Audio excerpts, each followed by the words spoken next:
Okay, we are live. Hello and happy Wednesday, everyone. Thank you so much for joining, for tuning in, whether you are live or you are listening to this on the podcast. Welcome. Thank you so much for joining. I am your host, Sabine Gideon.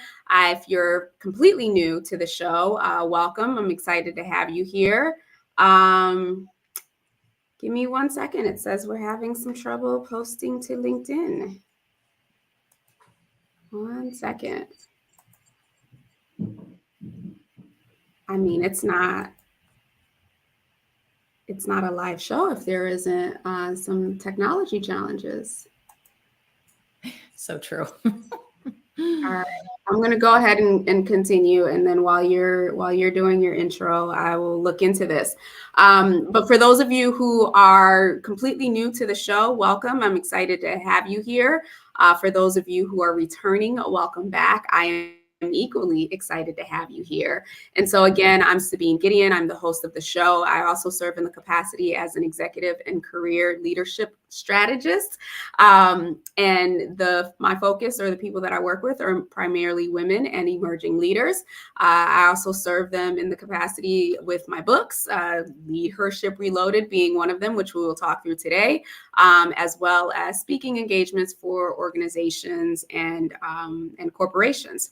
So with that, I want to introduce my lovely guest today, who is graciously here, Jennifer Anderson.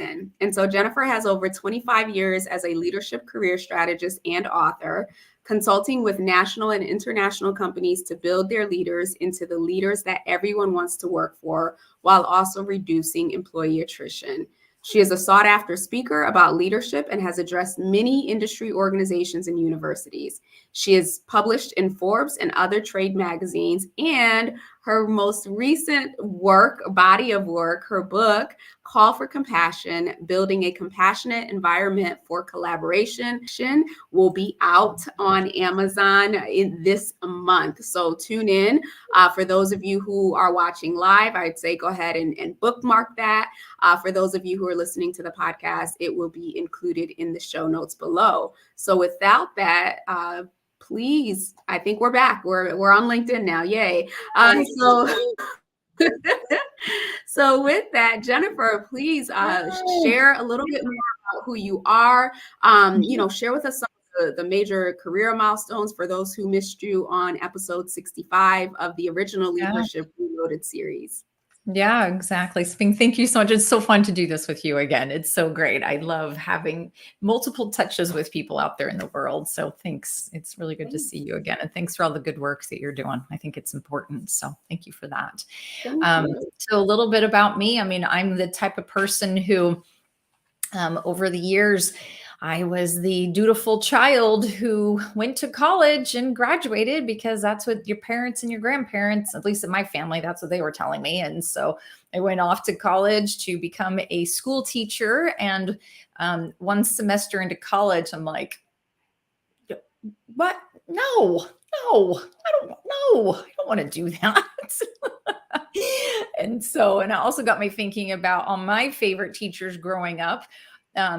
Were people who had careers outside of being a teacher. They'd gone and done things and then later pivoted into being a school teacher. And so anyhow, so I decided I'm not going to do that. And I remember it was one of those moments of, what does Jen want versus what is the dutiful family member going to do, right? And standing up on my own 2 feet and just saying, no, I don't really want to do this anymore.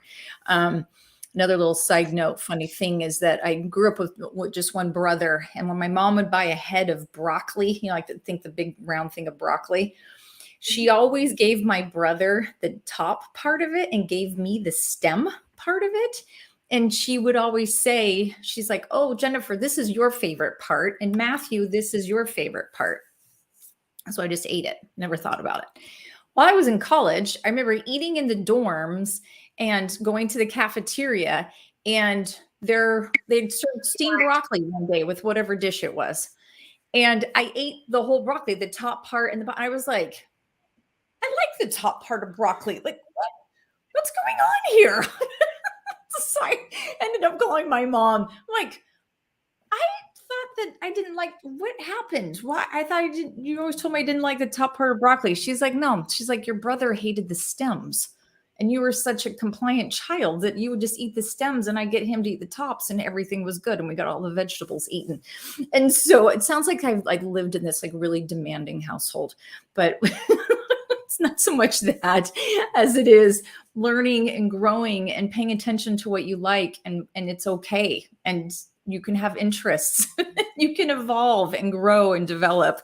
And so that I just remember those couple of early things. I was like, no, actually, I don't want to be a teacher. Oh, and I like the whole broccoli and I still like broccoli. Just had some for lunch actually. But other key things in my career. I mean, I'm definitely somebody who I really love to be of service in the community. I'm through my work and whatnot, I've always made sure to reach out in the community and do different service and whatnot. And I've served in different boards and different things. And to me, I feel like some of those are some of the juiciest ways to just eke really good stuff out of life. And so we can talk more about that too, if you like. But anyhow, that's a couple of highlights there, little insights to this crazy brain of mine. Nothing crazy there at all. So I'm curious, we were in similar spaces. So talk to us a little bit about the work that you do today. Like what, since that decision to move away from being a school teacher, what has that journey looked like and how has that translated into your present day work? Yeah. So what I did is through college, I worked in retail because it was nice and flexible. I could get enough hours to work around my school schedule.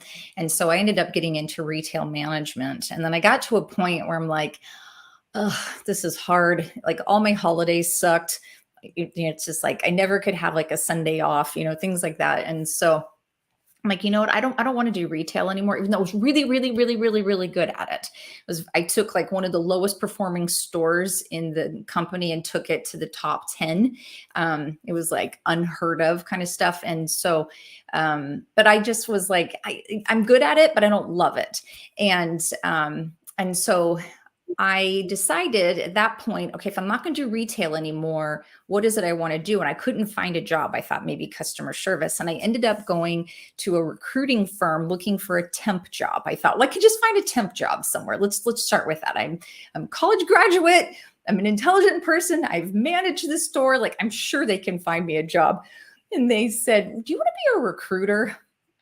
I'm like, I don't even know what that means, but sure, that sounds great. And so this is 25 years ago, Sabine. I got into the recruiting industry totally by complete accident. I had never even really thought of it as something. I just saw an ad in the newspaper because I'm that old. And it was, like, hey, customer service job. And it was at this staffing agency. And so anyhow, so that started an 11-year career working in the recruiting industry. And during that time, I talked to about 100,000 people looking for jobs and placed over 1,000 people in different positions. And I became really painfully aware to me that once people get that new job, they need help to succeed. And they're not always getting the right support that they need at home or from their bosses, or they just like in their mind, they're like, I don't know what to do. Because, they're the old saying, what gets us to this point is not necessarily what's going to get us to the next point. And so, so that's why back in 2009, 15 years ago, I started doing coaching, and I was doing it on the side while still recruiting. And then I realized, you know what, I need to do this. And I was really just following that prompting in my heart of go and do this. And that's what I've been doing. And of course, it's included a lot of corporate training too, because there's a fair amount of corporations that are needing help for their teams. And that's not to help those people find a job. That's more helping them to succeed in their workplaces. So it's been a lot of fun through all of that. I love that. Thank you. And so as I was reading your bio, you shared that, your mission or your passion is really around supporting leaders to become the type of leaders that people actually want to work for or with. And, in the last year since we talked, I can't believe it's been a year, but in the last year that we've talked, there's been more and more visibility or focus on helping leaders become better, not just for the bottom line, but really Right. for the people Right. who serve their organizations and serve their mission. So I'm curious, a year later, what, based on the work that you're doing with your clients, what's changed, what's still still lagging, if you will, in terms Mhm. of supporting leaders to step up and be that new type of leader that employees are looking for. Yeah, for sure. I think some of the areas that are still staying the same are certainly the amount of fear and overwhelm for leaders that and not acknowledging it publicly. There's a lot of people who privately will share things with me, one-on-one and coaching calls and whatnot. But there's still this overall fear of I'm scared I'm going to lose my job, and so they're not speaking up still, and that's bad because it continues to perpetuate issues, and the leaders are the ones who need to lead, right? They're the tip of the arrow, right? Lead the way. And so for whatever reasons, there's still a lot of people who are reticent to speak up and really help to drive those cultural changes and things that need to happen. And then for the leaders themselves and their personal lives, some of the similar things that have continued to stay for there are so many people who don't take care of their health. Now, I am not a personal trainer. I am not somebody who I'm not a dietitian, I'm not a doctor, anything like that. But there are a lot of people who are not taking care of themselves physically.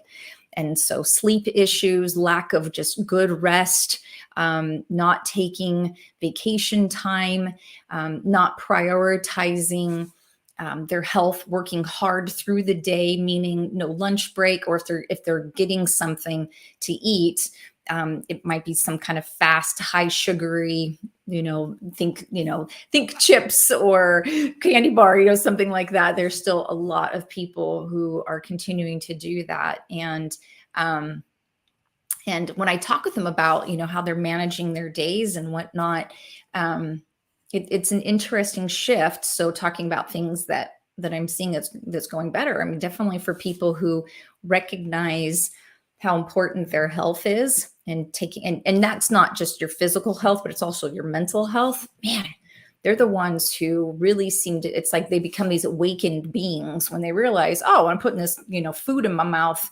This is what's happening to me. And so I'm better, I'm healthier. And then they're able to stand up and do more things for what they need to do for leading. It's really remarkable to me to see those two things that are interconnected. It's fascinating. Yeah, that's an interesting point. So I'm curious, as you shared in the beginning with regards to you're still seeing a lot of fear, and a Yeah. lot of that fear, I'm sorry, there's a gnat here. A lot of that fear is centered around, fear of losing their job. Mhm. I'm curious, and obviously don't go into specifics with your clients, but how is that translating? What is it about this current environment Mhm. that is contributing to Yeah. that fear within leaders? Yeah, well, there's a scarcity of positions, right? So I was just talking to somebody just yesterday, in fact, who mentioned a large finance company that laid off 3,000 people, right? And so this is becoming kind of the norm, right? Where we're hearing these large numbers. And so this is what people are seeing. And this is the stuff that if people are tied into watching the news or commuting into work and listening to news radio or any of that, the drone of the media around what's negative, right? So then that becomes their reality of like, well, I have a job, so I better do whatever it takes. And I'm too scared to speak up for something because I'm not in a position to go look for another job. I don't want to. It's hard. Who's going to hire me? And then it's reinforced with hearing about layoffs and things. And even though there are absolutely people getting jobs every day, there are companies that are hiring. There are positions. The louder overarching noise is the scarcity of jobs. And so then that's when they're just like, I'm just gonna I'm just going to hold back. I'm not going to say it. And I will just quietly on my end, on inside of me, on my end, I will just put up with it. And so I think that people are starting to learn to deal with, with that reality for themselves right now. And, and it's sad, it's really sad, because they know also that they're feeling like they're not doing enough for themselves, but also for their people. And that's where it starts to get really hard. Yeah.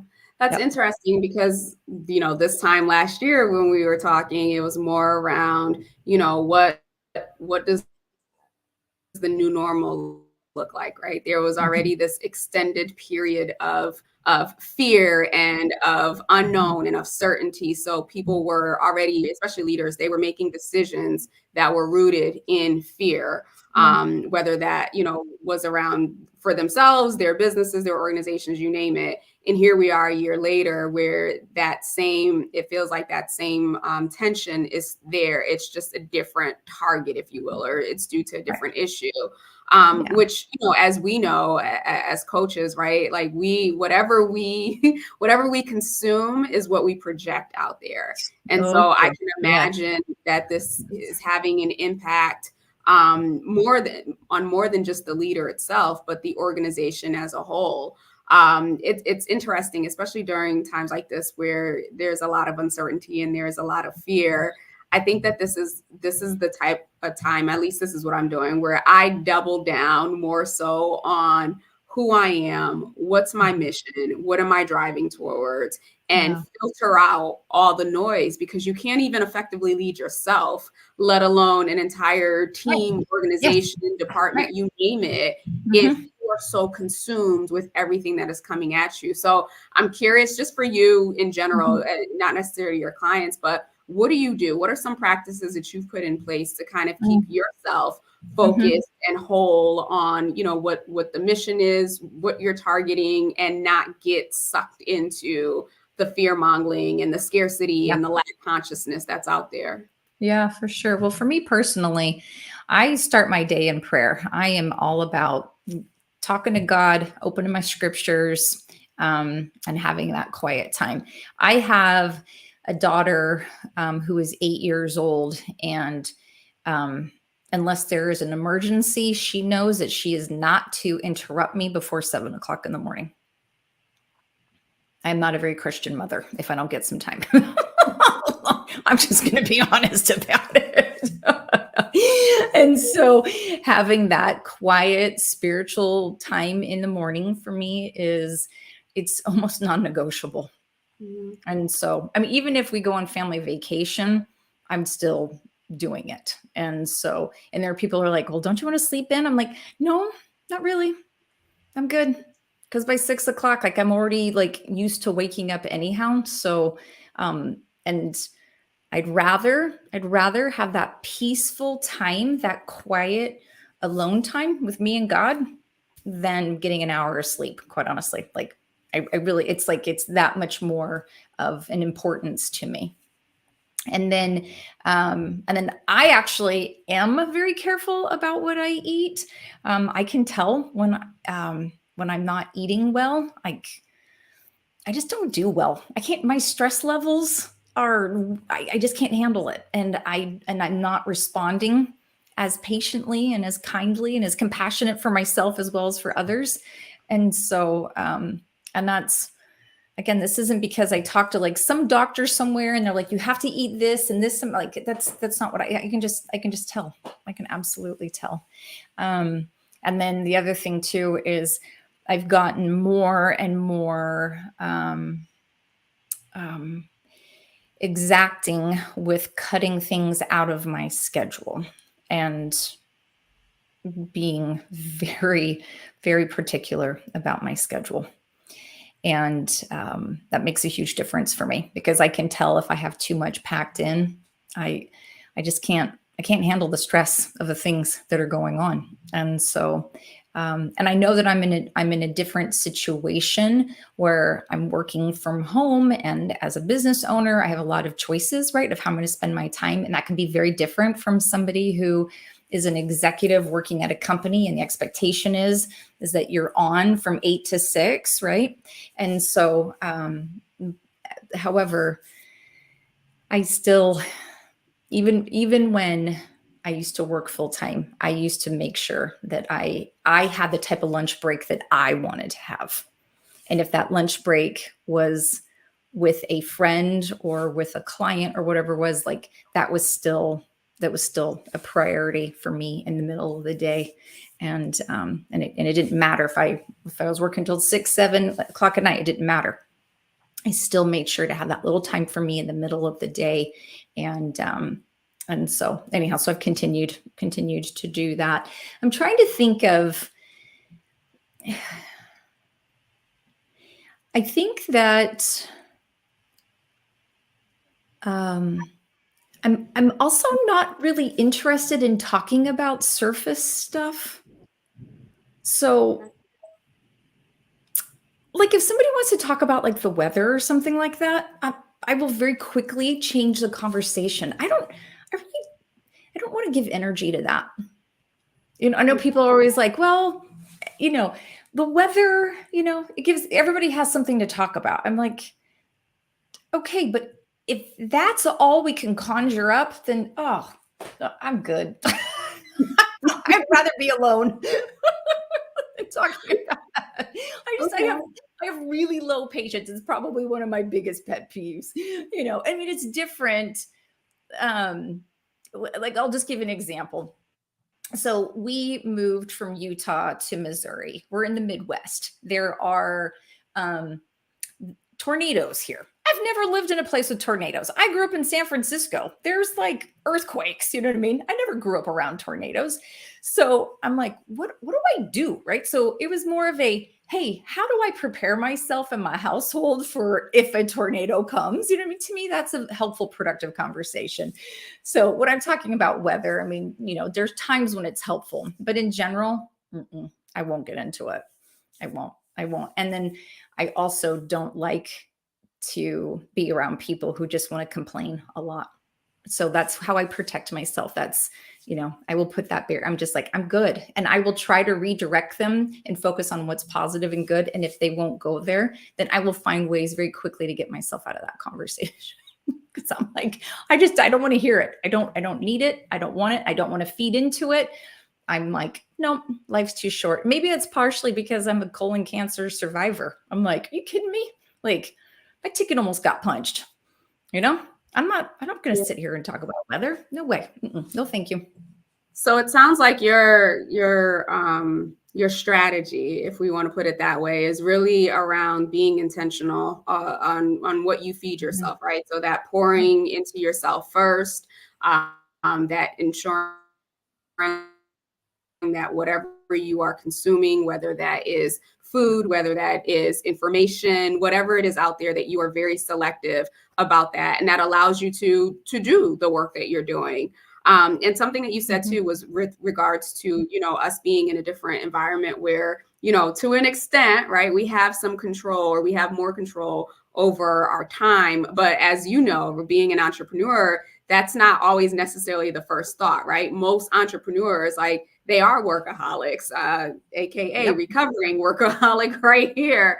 And, so much of our time, so much of our effort, and so much of our energy is put into this too. So for those of you who are watching or listening, I want you to be listening to this regardless of what camp you sit in, whether you're in a traditional work environment or you are an entrepreneur, that, in order for us to show up as our best selves for ourselves before anyone else, that we have to be very intentional. We have to be, relentless when it comes to ensuring that, what we house within us does not take us out. Because at the end of the day, if we're not if we're not optimal, we can't help, we can't support, we can't drive towards goals or whatever else is being expected of us.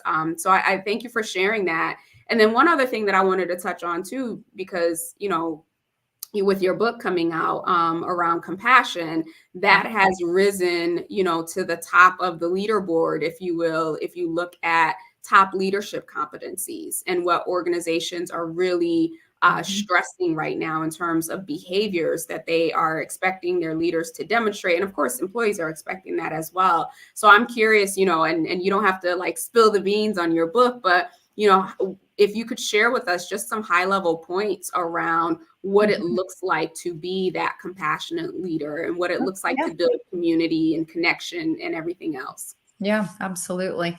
Well, and thank you for asking about that. And thank you for recognizing how compassion is rising to the top of the list of qualities that we're needing from leaders, right? And so one of the things that I think is really important is that we have to recognize that in order to be compassionate for all the other people, we have to first hold up that mirror to ourselves and be compassionate for ourselves. Okay. There are a lot of people who are it's like in their mind they're going over problems again and again and again, problems that they created, or that they feel like, oh, I should have seen that, I should have gotten ahead of it.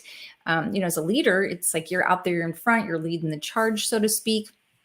Depending if it's big or a small team, it doesn't matter, there's just a lot of that visibility, and so we tend to take things on ourselves pretty heavily. And so I think a key thing, and I get into this in the book, is that in order to have that really good collaboration in your workplace community, is that you have to recognize that you're one of those individuals contributing as well. And if something's off, you've got to deal with it. You have to deal with it, because you cannot go fix other people who seem like the problem children people at work if you yourself, if you're not even looking at your own things too. And it doesn't mean you have to be super open about it, be like, okay, everybody, I suck at this. Like you don't have to necessarily do that, right? But at the same time, just for yourself, well, acknowledging it, right? Instead of squishing it down, squishing it down, right? And it's like, stop doing that. That's not serving anybody. And it's definitely not serving them as the leader. And so when you're seeing that emotion, when you're seeing that thing, that memory that you keep circling again and again and again in your immediate thinking, it's not just somewhere in the back, right? But just keeps coming up again and again and again. I would invite people who are watching this to just stop and take a time out. Please, for the love, pause and recognize something is trying to show itself to you.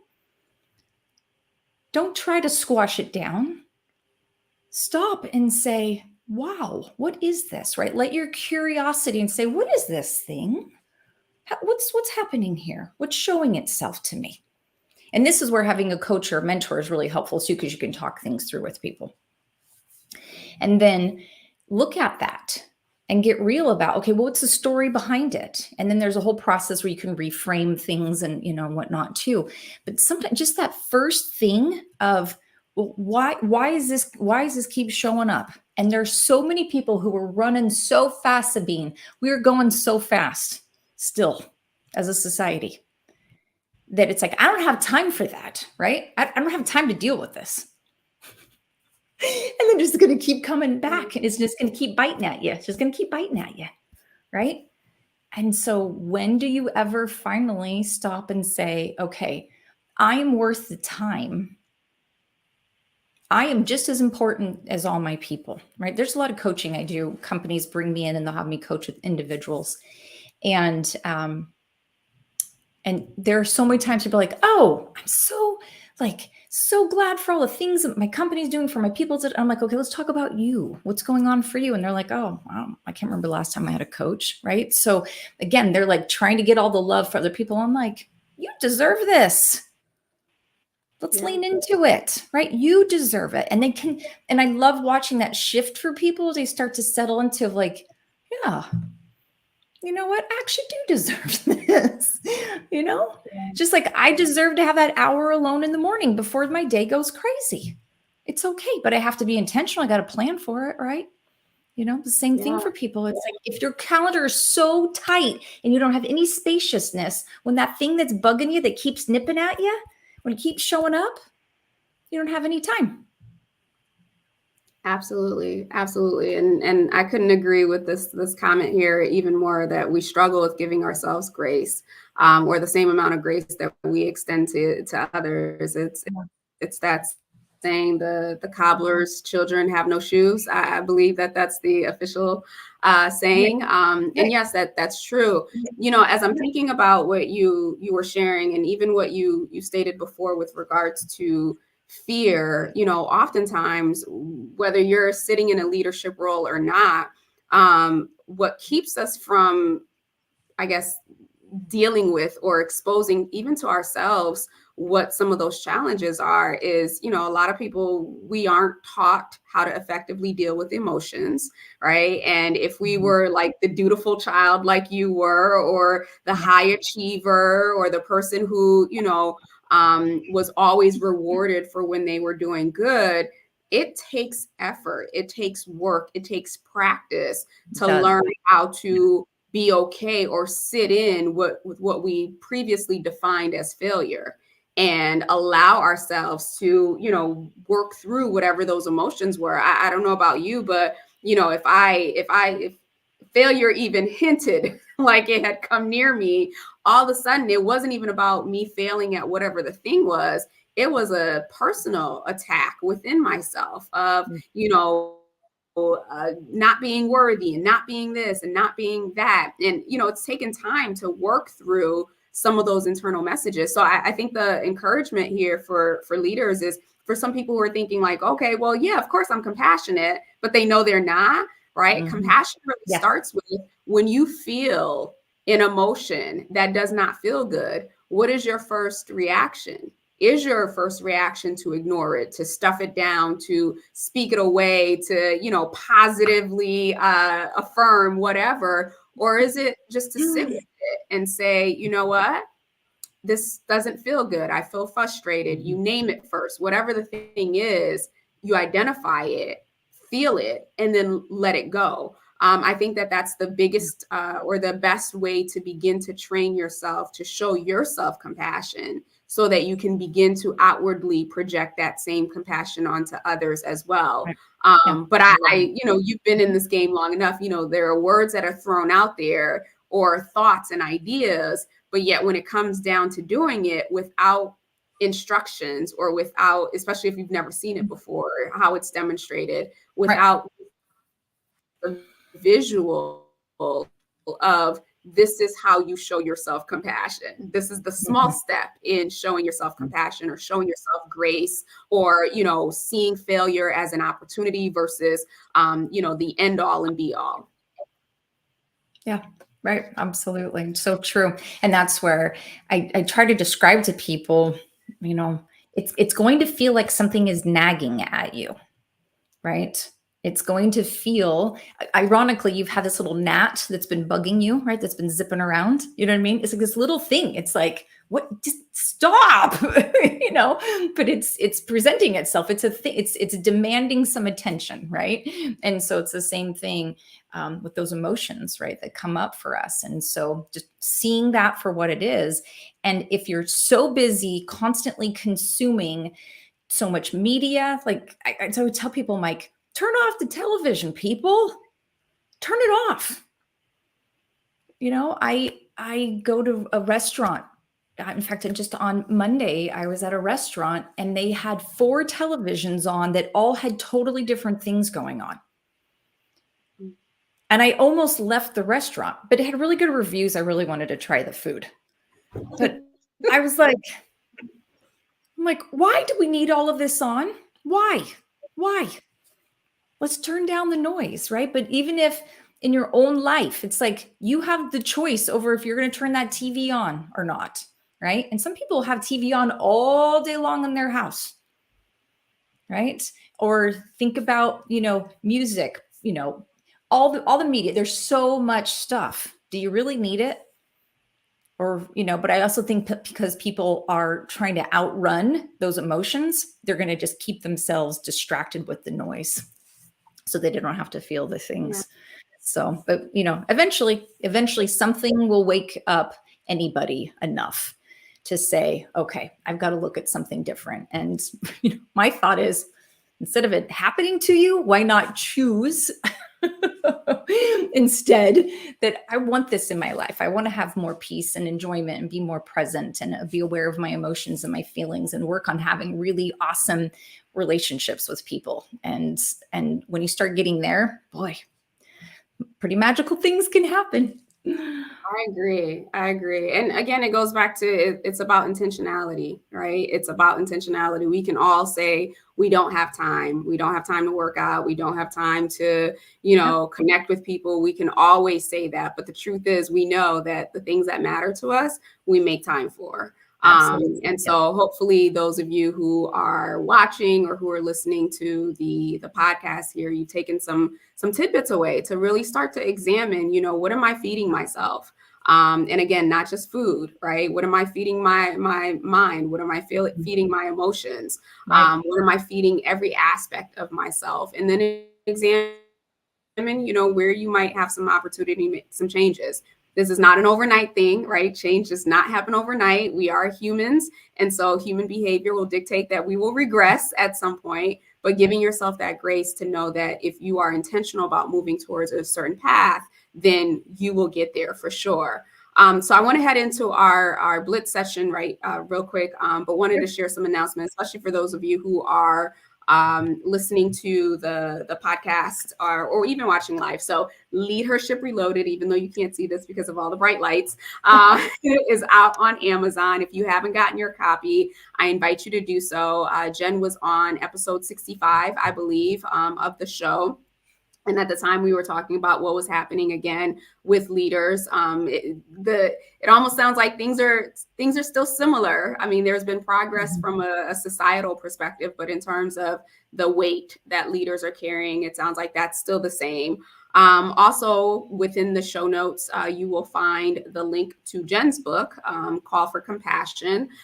I'll be sure to include that as well. And if you're watching live, again, just bookmark that. And then one big announcement, I've been sharing this privately to the podcast guests, but She Leads Network enrollment is now open specifically for the collective. And so that is for women who are in senior leadership roles who are looking for connection, collaboration, and coaching. So if you have not already checked out, you can go to the website, sheleadsnetwork.com/collective, or if you go to She Leads Network, you'll see collective at the top. Take a look. If it's something that you're interested in, go ahead, hit that apply button, schedule some time so that we can talk and I can learn more about your goals and see how I might support you through the collective. So with that, I'm going to read your advice to your younger self and your desired legacy, and we're going to see if it still holds true. And then if you would share outside of your book, of course, if there are any books that you would like to recommend to the audience. So your advice to your younger self, roughly this time last year, was that the reminder that you are a daughter of heavenly parents and they love you and they're going to help you succeed. In that success, there will be the right people who will show up at the right time. And then the desired legacy is to be someone who demonstrated that people can have compassion for themselves and then have compassion for others. Does that still hold true? I knew the desired legacy is still held true for sure. Yes. Yeah, absolutely. Absolutely. And it's fun to think about. God, I can't believe it's been a year, Sabine. Real, I mean, this is why time goes by so fast, right? I'm like, let's choose how we want to spend our time. But I just think about even in the last year, the cool people that have come into my life that I didn't know even a year ago. And so, yeah, and in my personal life in particular, there's been some really, really cool, amazing connections with people that have been, they've been good for my soul. So I love it. Glad to hear it. Yeah. So with that, have there been any new books in the last year that have popped up in your sphere that you would like to recommend? Yeah. Oh my gosh. I think I recently did a deep dive in John Mark Comer's book, The Ruthless Elimination of Hurry. And it's fabulous. So good. He's a pastor at some mega church in Portland or something. So I've never seen him live, but he really gets into how important it is that we just slow down. And I enjoyed it so much. I actually hosted a book club with some other women, and none of them had heard of the book before, so they were really grateful that I even put it on their radar. But one thing that was really interesting to me, because when I read books, I tend to buy them on Amazon so I can mark them up and stuff. But one of the gals in the group, she goes through so many books, she just checks things out of the library because otherwise she'd have a gajillion books. And she said that there was a waiting list of 67 people for that book, for The Ruthless Elimination of Hurry. I'm like, what? And like, good. And I hope people are reading it and they're recognizing what can they do to eliminate hurry. And John Mark Comer shares some really good ideas about what we can do. One of them even was as simple as come to a full stop at the stop sign. I know that just totally just broke the internet right there, right? What? Yeah. Who does that? No, sorry. I'm like, oh, a full stop? Huh, what a novel idea. Yeah. I love it. Okay, so we will be sure to include that in the show notes. So that is The Ruthless Elimination of Hurry. And we'll also obviously include your book. So with that, as we are closing out here, do you have any final tidbits of wisdom or nuggets of wisdom to share with the audience? Wow. I really feel like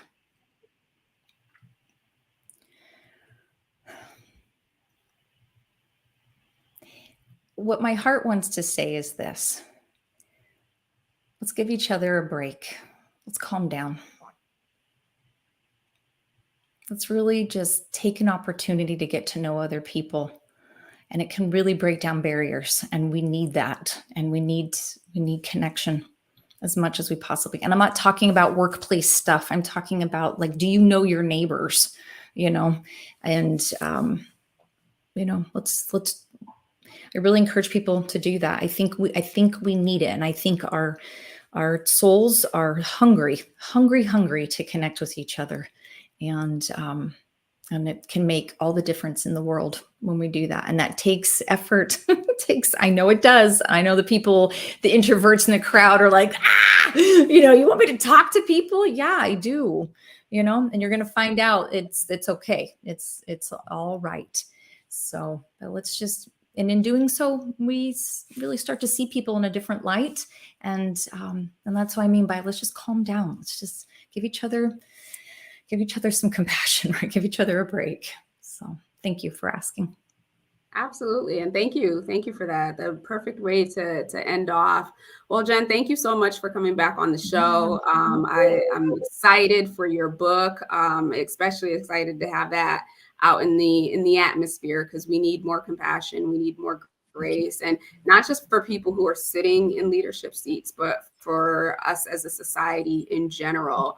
So thank you for that. For those of you who are watching live, thank you for being with us today, and for sharing in the comments. And then certainly for those of you who are listening to the show, please feel free to share this, and of course, subscribe, leave a review. And if you have questions or ahas, you can always reach out to me at support@sabinegideon.com.